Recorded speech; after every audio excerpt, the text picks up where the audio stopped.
श्री गुरु तेग बहादुर साहिब के 350वें शहीदी दिवस को समर्पित पंजाब सरकार की श्रद्धा और सत्कार से भरपूर पहल। पंजाब के 23 जिलों में गुरु साहिब के जीवन और बलिदान को दर्शाते light and sound show Srinagar, Gurdaspur, Faridkot और तख्त श्री दमदमा साहिब, तलवंडी साबो से अनंतपुर साहिब तक 4 महान नगर कीर्तन तथा 23, 24 और 25 नवम्बर को अनंतपुर साहिब में होने वाले भव्य समागमों में मुख्यमंत्री सरदार भगवंत सिंह जी मान की ओर से सभी को नतमस्तक होने का हार्दिक अनुरोध। आइए अपनी अटूट श्रद्धा और सत्कार के साथ इन समागमों का हिस्सा बने।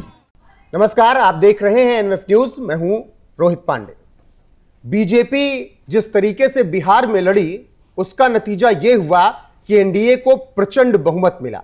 202 सीटें जीतकर एनडीए सत्ता में वापस आ गई और फिर से एक बार मुख्यमंत्री बन गए नीतीश कुमार। प्रधानमंत्री नरेंद्र मोदी ने बिहार जीतने के तुरंत बाद अगला टारगेट भी सेट कर दिया। अगला टारगेट है पश्चिम बंगाल, यानी पश्चिम बंगाल में अब कमल खिलाने की जिम्मेदारी बीजेपी कार्यकर्ताओं और नेताओं को दे दी गई है। आपको बता दें कि प्रधानमंत्री नरेंद्र मोदी ने बिहार में एनडीए की सरकार, एनडीए की जीत होने के साथ ही यह ऐलान कर दिया कि जहां जहां मां गंगा जाएंगी वहां वहां बीजेपी आएगी। इसका सीधा सा मतलब है कि पश्चिम बंगाल के 2026 के विधानसभा चुनाव पर बीजेपी की नजरें हैं और अब की पश्चिम बंगाल के लिए बीजेपी ने बड़ी प्लानिंग तैयार की है। साथ ही तिकड़ी भी उतार दी गई है पश्चिम बंगाल में बीजेपी की, और यह तिकड़ी ऐसी है जिससे पार पाना बेहद मुश्किल होता है, क्योंकि कई चुनावों में इन्होंने बीजेपी का झंडा बुलंद किया है। तो ममता बनर्जी के लिए यह तिकड़ी टेंशन लेके पश्चिम बंगाल में जरूर आएगी। लेकिन इस तिकड़ी के बारे में बात करें उससे पहले यह जानना जरूरी है कि पश्चिम बंगाल में तैयारी क्या है बीजेपी की, कैसे पश्चिम बंगाल में बीजेपी चुनावी रणनीति बना रही है, कैसे डोर टू डोर कैंपेन होंगे, कैसे यात्राएं की जाएंगी, यह समझिए। पश्चिम बंगाल में 294 सीटें वाली विधानसभा के लिए बहुमत का आंकड़ा 148 है। पिछली बार बीजेपी 70 से प्लस गई लेकिन बहुमत तक नहीं पहुंची। बीजेपी ने 2026 विधानसभा चुनाव के लिए 160 से 170 सीटें जीतने का लक्ष्य पश्चिम बंगाल में रखा हुआ है। पूरे बंगाल में बीजेपी का महिला सुरक्षा यात्रा होगी और अन्य थीम बेस्ड यात्राएं निकालने का प्लान तैयार किया गया है और यात्राओं के जरिए पहुंच बनाने की पूरी प्लानिंग बीजेपी की है। ये यात्राएं टीएमसी पर महिलाओं की सुरक्षा, संदिग्ध मौतों और घुसपैठ के मुद्दे उठाएंगी और यह बताने का प्रयास किया जाएगा यात्राओं में कि कैसे टीएमसी सरकार में महिलाएं सुरक्षित नहीं। यात्रा के जरिए ग्रामीण क्षेत्रों में जागरूकता फैलाई जाएगी। बंगाली अस्मिता को जोड़ने का भी प्लान बनाया गया है यात्रा के जरिए। फरवरी 2026 तक बीजेपी की ये यात्राएं पूरी हो जाएंगी। उसके बाद बूथ स्तरीय कैंपेन शुरू होंगे। तो ये बीजेपी की यात्रा वाली प्लानिंग है पश्चिम बंगाल के लिए। इस यात्रा के जरिए हर एक घर तक पहुंचने का प्लान है। 170 सीटें जीतने की जो प्लानिंग की गई है उसके लिए डोर टू डोर कैंपेन चलाया जाएगा और महिलाओं को सबसे ज्यादा अपनी तरफ खींचने का प्रयास किया जाएगा। ठीक वैसे ही जैसे बिहार में नीतीश की, मोदी की योजनाओं से महिलाएं एनडीए की तरफ आई, उसी तरीके से पश्चिम बंगाल में भी बीजेपी ने प्लान किया है कि बताया जाएगा कि ममता बनर्जी के राज में कैसे बेटियां सुरक्षित हैं, क्योंकि ममता बनर्जी खुद कहती हैं कि शाम को 7 बजे के बाद बेटियों को घर से निकलना नहीं चाहिए। तो ऐसे में बंगाली अस्मिता और महिलाओं की अस्मिता को लेकर बीजेपी मुद्दा उठाएगी। अब बूथ कार्यकर्ता और बूथ लेवल पर किस तरीके से संगठन फोकस करेगा यह भी आपको बता देते हैं। पश्चिम बंगाल के लिए बीजेपी का प्लान दूसरा यह है कि बूथ लेवल संगठन पर फोकस करेंगे। हर बूथ पर कमेटी गठित करने का लक्ष्य बीजेपी ने रखा है, यानी जितने भी बूथ पश्चिम बंगाल में होंगे बीजेपी के कार्यकर्ता वहां होंगे। मौजूदा वक्त में बीजेपी के पास पश्चिम बंगाल में 40% वोट शेयर है। यह 2019 लोकसभा के अनुसार है, जो उसे वोट मिले थे, अच्छा प्रदर्शन था और उम्मीद थी कि 21 में बीजेपी वहां सरकार बनाएगी, लेकिन ऐसा नहीं हुआ। 2021 विधानसभा में 77 सीटें ही बीजेपी को मिली। लेकिन अब की बूथ मैनेजमेंट मजबूत किया जाएगा बीजेपी की तरफ से और प्रदेश में बेहतर परिणाम लाने का लक्ष्य रखा गया है। बीजेपी हर बूथ पर 10 से 15 कार्यकर्ता तैनात करेगी पश्चिम बंगाल में। जिला वार रूम बनेंगे और एक केंद्रीय कोऑर्डिनेटर नियुक्त किया जाएगा, यानी जो बूथ कार्यकर्ता सबसे ग्राउंड लेवल पर होगा वो सीधे रिपोर्ट करेगा केंद्रीय कोऑर्डिनेटर जो होगा उसे। तो इससे आप अंदाजा लगाइए कि बीजेपी की कैसे प्लानिंग है बूथ को लेकर, यानी जो जमीनी स्तर पर काम हो रहा होगा उसे दिल्ली में बैठे आला कमान या कोलकाता में बैठे हुए आला कमान निगरानी में रखेंगे और हर एक बूथ को मजबूत करने का प्रयास बीजेपी की तरफ से किया गया है, ताकि जो 170 का टारगेट रखा गया 160 से 70 का, उस टारगेट को पूरा किया जा सके। और ये टारगेट पूरा कौन करेगा? निश्चित तौर पर बीजेपी के फायर ब्रांड नेता आपको चुनाव प्रचार में जनसभाएं रैलियां करते हुए नजर आएंगे। उसमें प्रधानमंत्री नरेंद्र मोदी, गृह मंत्री अमित शाह बेहद अहम हो जाते हैं पश्चिम बंगाल के चुनाव में, क्योंकि घुसपैठ का मुद्दा वहां बहुत ज्यादा है, रोहिंग्याओं का मुद्दा बहुत ज्यादा है, फेंसिंग को लेकर केंद्र और राज्य सरकार की लड़ाई लंबे वक्त से चल रही है। तो नरेंद्र मोदी हो फिर या फिर गृह मंत्री अमित शाह हो, राजनाथ सिंह हो, इसके अलावा हिमंता बिस्वा शर्मा वहां पर होंगे, योगी आदित्यनाथ, और ऐसे लंबी लिस्ट होगी स्टार प्रचारकों की। लेकिन तिकड़ी तैयार की गई है, इन सब से काम लिया जाए, कैसे प्रचार करवाया जाएगा, इसके लिए एक तिकड़ी बनी है और उस तिकड़ी से ममता बनर्जी टेंशन में जरूर होंगी। और इस तिकड़ी के बारे में आपको चलिए बता देते हैं। रणनीतिकारों की तिकड़ी और पश्चिम बंगाल जीतने का यह तीसरा प्लान बीजेपी का है। बीजेपी ने बंगाल चुनाव प्रबंधन के लिए एक मजबूत टीम बनाई है और इस टीम में ऐसे ऐसे नाम हैं जिन्होंने कई चुनाव जिताए हैं। सबसे बड़ा नाम सुनील बंसल का है। आप हर चुनाव में इनको जानते होंगे, उनका नाम सुनते होंगे। ये मुख्य रणनीतिकार होंगे पश्चिम बंगाल में, जो पिछले 3 सालों से पश्चिम बंगाल में ग्राउंड रिपोर्ट तैयार कर रहे हैं और एक एक विधानसभा, एक एक तालुका की ग्राउंड रिपोर्ट इन्होंने तैयार की है। दूसरा नाम होगा बिप्लब देब का। त्रिपुरा के पूर्व मुख्यमंत्री हैं। संगठन को मजबूत करने की जिम्मेदारी पश्चिम बंगाल में त्रिपुरा के पूर्व मुख्यमंत्री बिप्लब देब के पास है और बिप्लब देब भी पिछले कई सालों से पश्चिम बंगाल में लगे हैं। अब ये तीसरा बड़ा नाम भूपेंद्र यादव, केंद्रीय मंत्री हैं, चुनाव प्रभारी होंगे, कई राज्यों में चुनाव प्रभारी रहे हैं, जातिगत समीकरण साधेंगे ठीक उसी तरीके से जैसे बिहार में, हरियाणा में, राजस्थान में भूपेंद्र यादव ने काम किया, वैसे पश्चिम बंगाल में करेंगे। तो यह तिकड़ी होगी जिसमें सुनील बंसल, बिप्लब देब और भूपेंद्र यादव। फरवरी 2026 तक ये तीनों नेता अपना पूरा होमवर्क कंप्लीट करेंगे। पार्टी टिकट वितरण में सावधानी बरतेगी, इस बात की पुष्टि करेंगे। टीएमसी के बड़े नेताओं को लाने से परहेज बीजेपी करेगी, यह भी यही तिकड़ी तय करेगी। तो ये रणनीतिकारों की तिकड़ी पश्चिम बंगाल में तैयार की गई है।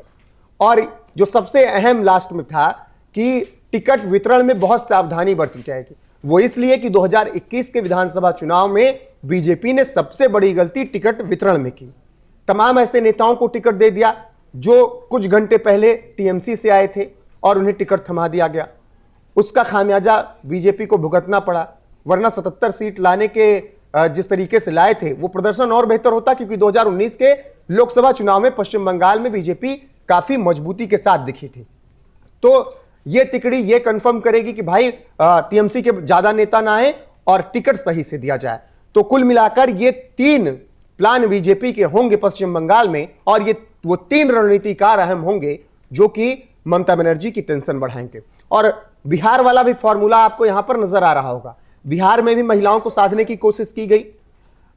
जिस तरीके से नीतीश कुमार ने 10,000 रुपए देने का ऐलान किया, पेंशन बढ़ा के 500 से 1100 रुपए कर दी, उसका प्रभाव यह हुआ कि एनडीए को 202 सीटें मिली, बीजेपी को 89, जेडीयू को 85 सीटें।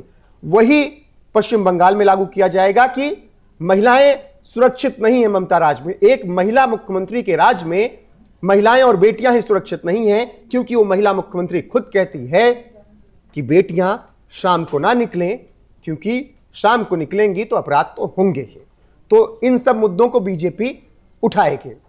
अब चलिए आपको बताते हैं कि बिहार में एनडीए की जीत के कारण क्या रहे और क्या वही कारण पश्चिम बंगाल में भी हो सकते हैं। बीजेपी सबसे बड़ी पार्टी बनी बिहार में। 14 नवंबर 2025 को जो नतीजे घोषित हुए, 89 सीटों के साथ बीजेपी ने शानदार प्रदर्शन किया। एनडीए ने 243 सीटों में 202 सीटें बिहार में हासिल कर ली। ये एक बड़ी जीत थी। 2010 के बाद इस तरीके की प्रचंड जीत संगठन को मिली। बीजेपी ने अकेले 89 सीटें जीती और सबसे बड़ी पार्टी बनी, जो हमने आपको बताया।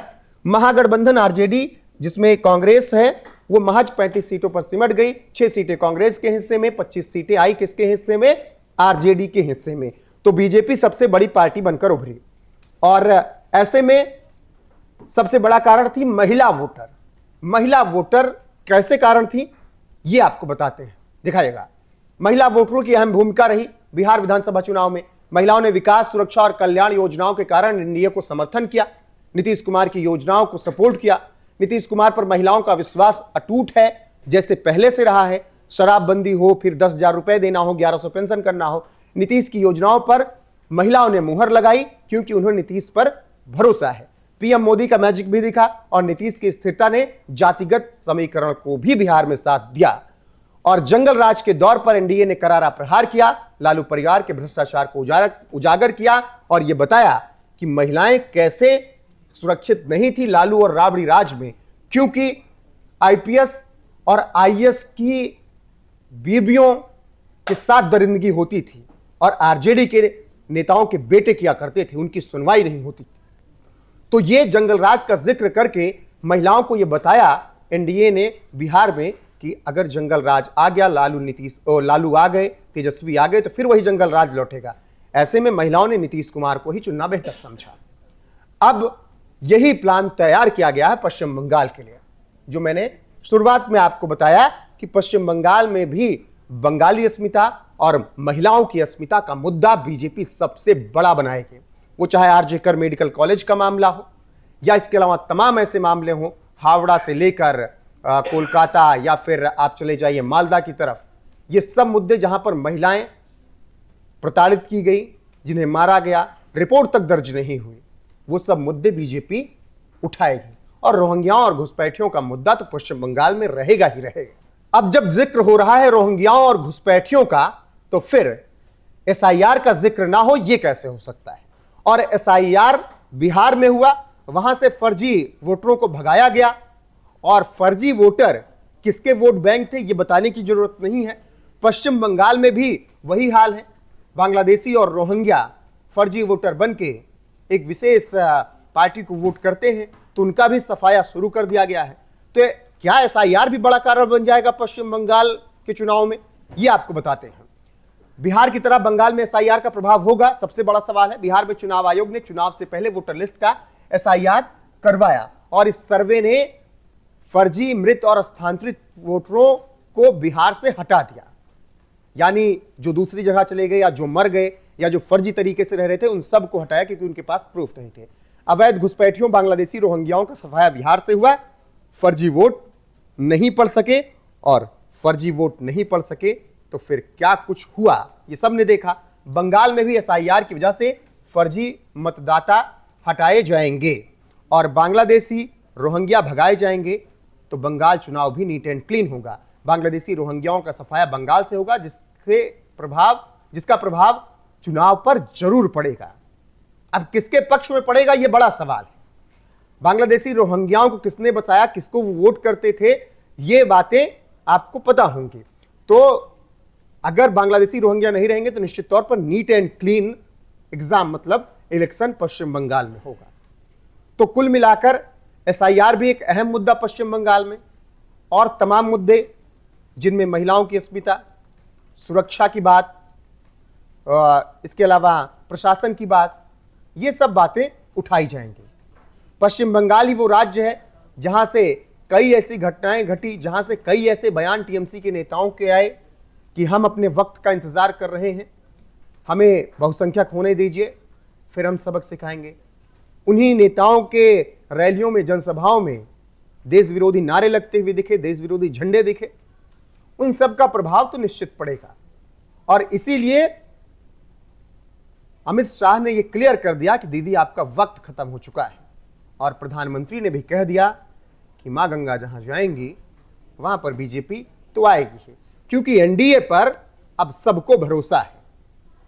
और एनडीए को हरियाणा में चुना गया, 27 साल बाद दिल्ली में चुना गया, महाराष्ट्र में क्लीन स्वीप किया, बिहार में प्रचंड बहुमत लेकर एनडीए आई, तो अगला टारगेट पश्चिम बंगाल है, और पश्चिम बंगाल भी एनडीए को ही चुनेगा। प्रधानमंत्री नरेंद्र मोदी के बयान के साथ आपको छोड़े जाते हैं। बाकी इस खबर पर आपकी राय क्या है? बीजेपी की जो तिकड़ी तैयार हुई है, बीजेपी का जो प्लान तैयार किया गया है पश्चिम बंगाल चुनाव के लिए, क्या आपको लगता है उस प्लानिंग से, उस तिकड़ी से बीजेपी पश्चिम बंगाल फतह कर पाएगी, ममता बनर्जी को सत्ता से उखाड़ पाएगी? कमेंट सेक्शन में जाकर बताइएगा जरूर। वीडियो को शेयर कीजिएगा, लाइक कीजिएगा, चैनल को सब्सक्राइब करना ना भूलिएगा। साथ ही एनवेफ न्यूज की वेबसाइट www.newsnwef.com पर जाकर देश और दुनिया की खबरें आप पढ़ सकते हैं। नमस्कार। और लोकसभा चुनाव के बाद देश के कई राज्यों में भी हमें विधानसभा चुनावों में प्रचंड बहुमत के साथ जीत मिली। जिस हरियाणा की धरती ने जय जवान जय किसान की भावना को आगे बढ़ाया, उस हरियाणा ने हमें लगातार तीसरी बार सेवा का अवसर दिया। छत्रपति शिवाजी महाराज, बाबा साहब आंबेडकर और वीर सावरकर की पुण्यभूमि महाराष्ट्र में हमें प्रचंड जीत मिली। लगातार तीसरी बार महाराष्ट्र ने हमें विजयी बनाया। हम 25 वर्षों के बाद देश की राजधानी में बहुमत से जीते और आज बिहार में जहां इतनी बड़ी जनसंख्या ग्रामीण हिस्सों में बसती है, हम वहां इतनी बड़ी संख्या में जीत कर आए हैं। साथियों, देश के हर हिस्से में, हर परंपरा में लोग एनडीए को एक विश्वास और उम्मीद के साथ देख रहे हैं। देश के महानगरों से देश के ग्रामीण इलाकों तक, देश के फाइनेंशियल सेंटर से टियर 2 और टियर 3 शहरों तक, देश की नारी शक्ति से देश के फर्स्ट टाइम वोटर्स तक, हर वर्ग, हर जाति, हर समुदाय, हर क्षेत्र ने एनडीए को अपना विश्वास, अपना आशीर्वाद दिया है और लगातार अपना आशीर्वाद दे रहे हैं।